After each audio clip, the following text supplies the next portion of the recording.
Muhtaram ota-onalar. Bugun mamlakatimizdagi barcha umumta'lim maktablarida so'nggi qo'ng'iroqlar yangrab, bayram tadbirlari bo'lib o'tmoqda. Mana shu hayajonli damlarda 472 ming nafar o'g'il-qizlarimiz maktab ta'limini tugatib, katta hayotga yo'l olmoqda. Biz bugun kelajak rejalarini tuzayotgan sizdek farzandlarimiz timsolida yangi O'zbekistonni dunyoga tarannum etadigan bunyodkor kuchni ko'ramiz. Har bir maktab bitiruvchisining hayotda munosib o'rin egallashi uchun hozirgi kunda katta kuch va imkoniyatlarimizni safarbar etyapmiz.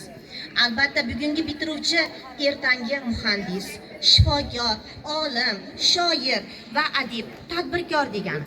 Bugungi bitiruvchi 3-renessans bunyodkori degani.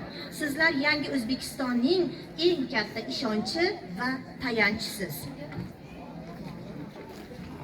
Qadrli farzandlarim, bugungi tez o'zgarayotgan davrda hayotga, uning keskin talablariga tayyor bo'lish bu eng muhim vazifa. Ushbu yo'lda sizlar uchun eng yaqin do'st va eng kuchli qurol kitobdir. Chunki kitob nur, ilm va ibrat manbai. Ko'p kitob o'qigan inson hech qachon to'g'ri yo'ldan adashmaydi. Kuchli iroda, keng dunyoqarashga ega bo'ladi. Men ishonaman. Sizlarning orangizdan ham ana shunday millat qahramonlari, yangi O'zbekiston iftixorlari yetishib chiqadi. Bu dunyoda har bir ongli inson ota-onasi, ustozlari va el yurti ishonchini oqlashga intilib yashaydi. Inson uchun eng ulug' baxt, ulkan sharaf aslida shu. Siz bugun maktabni tugatdingiz, lekin katta hayot maktabi endi boshlanmoqda. Men sizlarga ana shunday tengsiz baxt, yuksak saodat egasi bo'lishlaringizni tilayman.